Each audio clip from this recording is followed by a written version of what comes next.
topo da Rocinha tem um clube chamado Umuarama. Aquela piscina estava abandonada. Com os garotos, nós arrumamos aquela piscina e começamos a atividade lá dentro.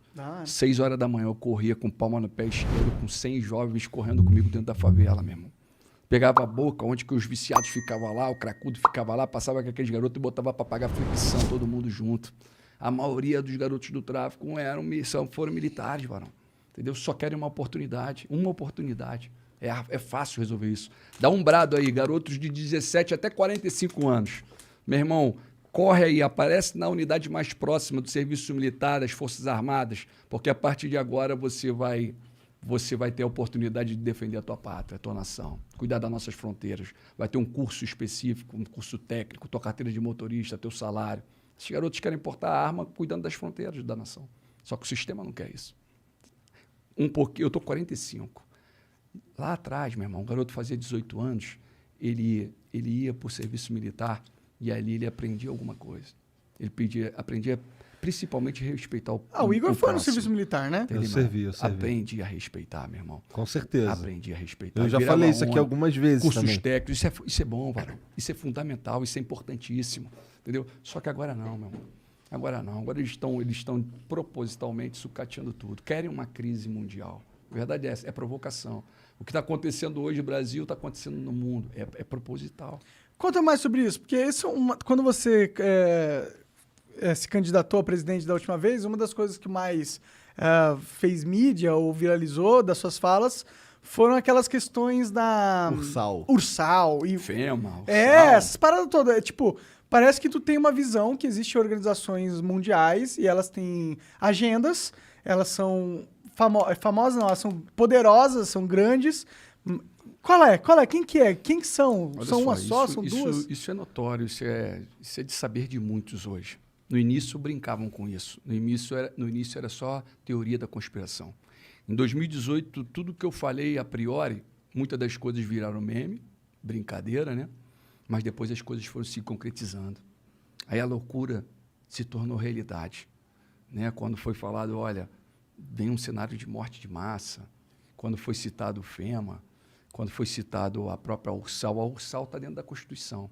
No capítulo número 4 da Constituição, do parágrafo único, você vai ver o desejo de construir uma sociedade latino-americana de nações. Está lá, está escrito. Abre aí, qualquer capítulo? Artigo 4, parágrafo único da Constituição Federal. Pode fazer a leitura aí. E o que é essa Ursal? Um grupo de pessoas? Na verdade, sabe a única questão? Eu vou falar o que é a Ursal, tá? Uhum. A União da República Socialista da América Latina. Tá. Quando nós citamos isso, nós tínhamos conhecimento de um grupo que se reunia para tratar sobre esse assunto. Eu acho que esse assunto sendo tratado abertamente, tá ótimo, meu irmão. Tratem desse assunto porque é uma corrente, é o que você acredita. Mas não fique em segredinho, não. Não fique em 4 paredes escondendo do povo. Quando foi tratado também sobre o Foro de São Paulo, falou que não existe e tal, e depois se deparou com vídeos próprios falando de Foro de São Paulo. Para com isso, meu irmão. Não para de ocultar. Se você tem uma solução, se você tem uma corrente, se você quer mostrar algo novo, então expõe esse algo novo. Coloca a transformação para jogo. Mostra aí o que você tem. Assim como foi a questão da FEMA. Se você pega a FEMA, nós estamos falando de uma agenda, uma agência federal de gestão de emergência. Está superior ao presidente dos Estados Unidos. Ele passa o presidente ele passa a Constituição dos Estados Unidos. Quando ele entra em ação, o presidente tem que ficar caladinho, a Constituição, eles rasgam a Constituição e tomam o poder. Por que esses homens fizeram milhares, milhões e milhões de caixões? Por quê? Para quê? Qual a finalidade? Por que eles estão fazendo milhões e milhões de abrigos? Caixões, o FEMA fez? Sim, é a FEMA que está por trás de caixões. Puxa essa notícia. Eu tô meio por fora, só para contextualizar a galera. É legal para você visualizar. Sim, não, eu realmente quero entender, eu tô curioso. Então, no primeiro momento, quando você fala, é loucura quando você está falando isso. No primeiro momento, quando você solta... Que existem organizações mundiais secretas que têm alto poder político, eu tenho certeza que existe. Até porque você tem muitas pessoas muito influentes, elas com certeza conversam entre si, com certeza tem conluios entre si, e com certeza eles não querem expor isso pra todo mundo. Não faz nem sentido, entendeu? Eu vou falar uma real para os senhores, tá? Sabe essa briga toda interna nossa, de esquerda, direita? Ambos servem a eles. Ambos servem a eles. E o que Bolsonaro e Lula servem a esses mesmos senhores. Quem são, da senhora? Nós temos, no alto da pirâmide, 13 famílias. E embaixo, um comitê de 300 pessoas, coordenando e comandando tudo, meu irmão. Controla essa mídia aí que está em ação aqui agora. Eles derrubam isso aqui, fica todo mundo aí tenso porque fica sem. Eles controlam. A probabilidade deles derrubarem isso aqui hoje existe. Quanto mais verdade você falar, mais... Porque a loucura do passado começa a se tornar realidade. Começa a se tornar realidade. Qual é o grande cenário? Não tem como você olhar a transformação do Brasil olhando para o Brasil apenas. Tem que ser olhado a geopolítica de forma mundial. Entendeu? Aí você pega o cenário, os Estados Unidos está como potência mundial, final da Primeira, Segunda Guerra principalmente, ele está como uma grande potência mundial. Só que a China está batendo a porta falando, agora é minha vez. Agora é minha vez. Olha aí o que está acontecendo hoje, as pessoas não têm conhecimento. Taiwan. Observe o que está acontecendo no Taiwan hoje. Mas isso aí não é de hoje, isso aí tem mais de 20 anos. Mas só que o conflito hoje está tenso. A China está cada vez mais querendo tomar controle de Taiwan. Estamos falando de tecnologia avançadíssimas, microchips avançadíssimos. Empresas, tem uma empresa lá conhecida como TSMC. Essa empresa aí é uma potência para o mundo, meu irmão. A tecnologia depende diretamente para um país que é desse tamanho, com um pouquinho mais de 20 milhões de habitantes. E estamos aí agora vivendo uma tensão muito grande com os Estados Unidos e a China querendo, porque a China coloca que é território dela, os Estados Unidos tomou posse dela ali porque é um controle. Os Estados Unidos gostam de fazer guerra na casa dos outros. Então, ele domina as regiões dos outros. Mas só que os Estados Unidos vem perdendo tanta potência, ele vem perdendo potência ao ponto da Crimeia, junto com a Ucrânia. A Ucrânia e a Crimeia estão ali lado a lado. A Rússia anexou a Crimeia a eles e os Estados Unidos ficou caladinho. Nem falou, nem abriu a boca. E não fiquem surpresos se agora também não fizer nada nesse momento. E todos estão preocupados ao redor. O Japão está preocupado, a Austrália está preocupada. Os taiwaneses devem estar preocupados pra caralho, né? Tá tendo vários protestos lá fora. Eles estão preocupados, ao mesmo tempo eles ficam seguros porque a tecnologia que eles têm hoje só tem ali. Então eles falam assim, opa, vão destruir aqui a gente por total. Então ali tem um cenário desse aqui. A preocupação, na verdade, no cenário mundo, como nós estamos falando, nós temos que ficar preocupados com as grandes potências. E quais são as grandes potências? Quais são as grandes potências do mundo e por que elas são as grandes potências?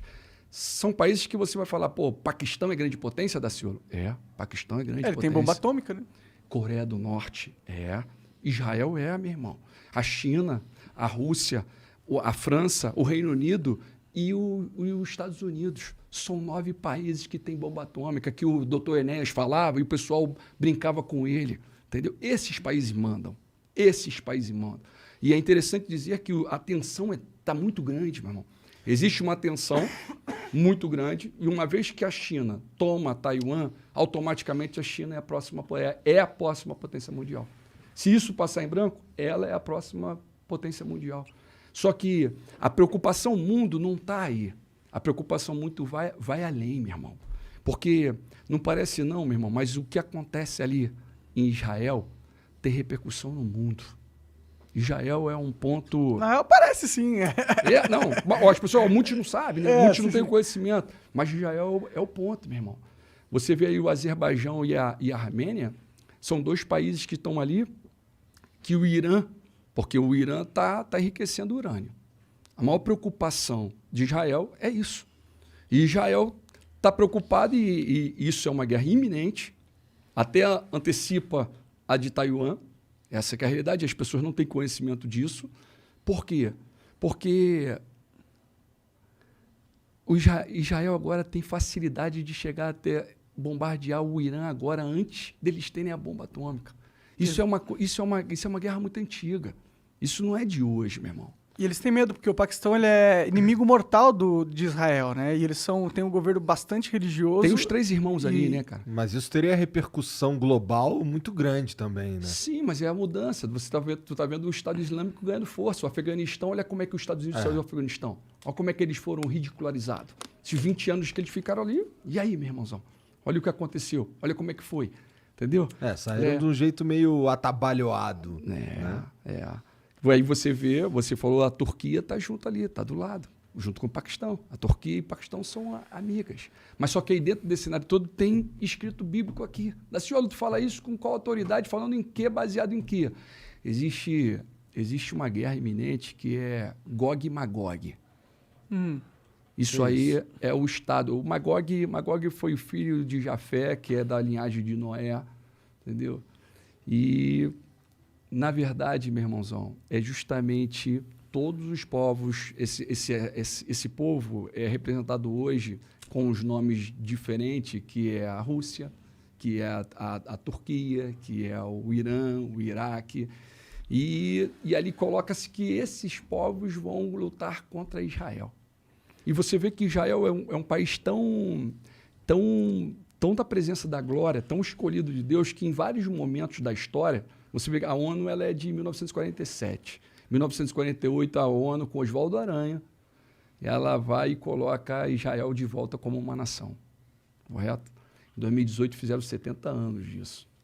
Israel vira uma nação. Em 1948, quando essa Assembleia da ONU verbaliza isso, Israel foi atacado por 5 países. Ali ele foi atacado automaticamente pela Líbia, pelo Egito, pela Jordânia, pelo Iraque e pelo Líbano. Os 5 lutaram contra Israel. Quem venceu essa batalha? Batalha de 1 ano. O povinho assim, ó, voltando para a terra. Quem venceu? Israel. Não bastante, em 67 acontece de novo. Só que agora em 67 vieram 3 para cima deles. O Egito, a Jordânia e a Síria. Meu irmão, foi a Guerra dos 6 Dias.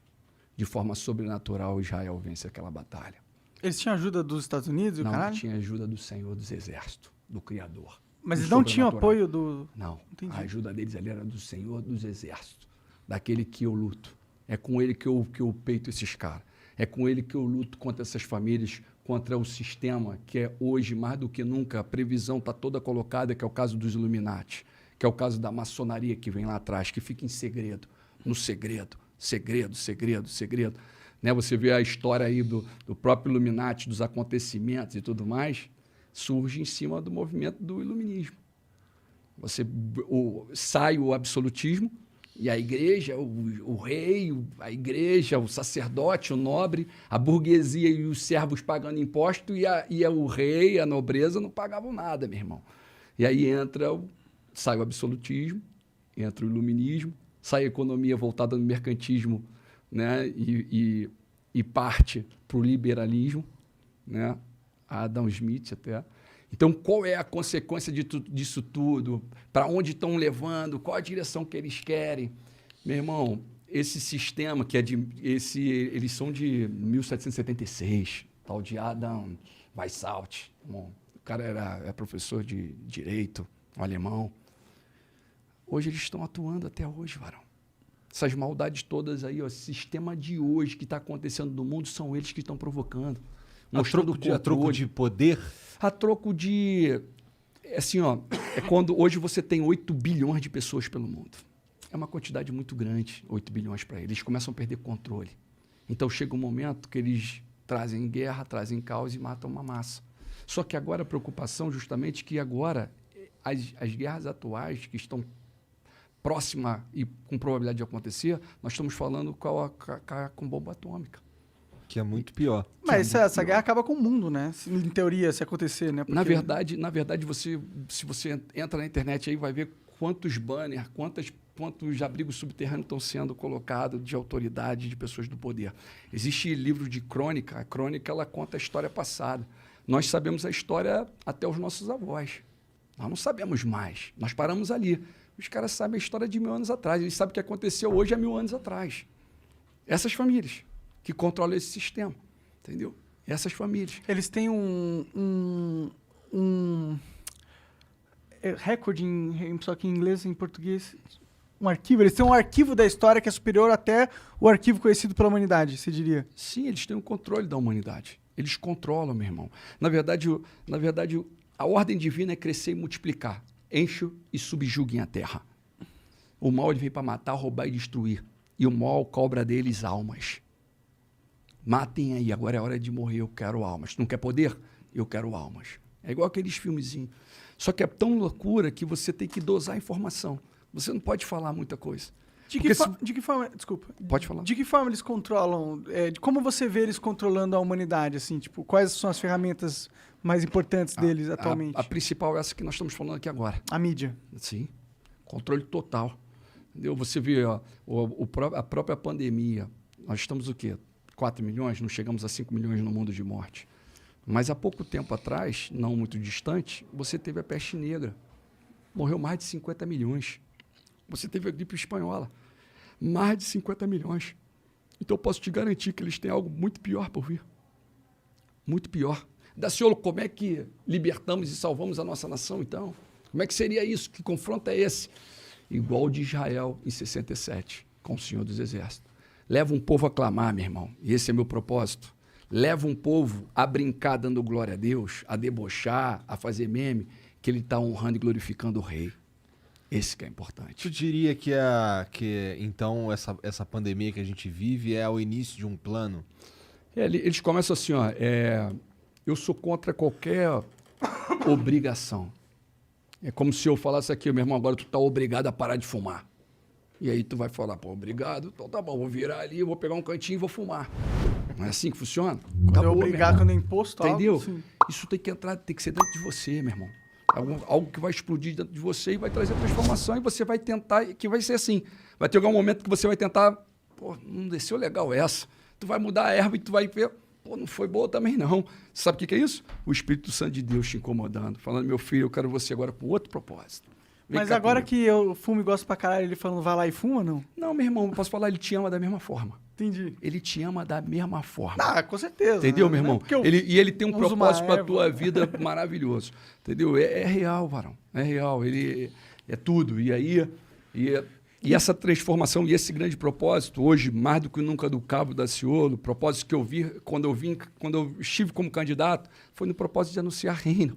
Então, quando eu chegava ali para debate, quando eu estava ali, eu estava com a Bíblia do meu lado ali, tal, parado ali, poderia fazer qualquer pergunta, eu ia te responder, mas em todas as oportunidades eu ia poder falar um pouquinho do amor, um pouquinho de algo, só um pouquinho. E deu pra perceber na sua atuação.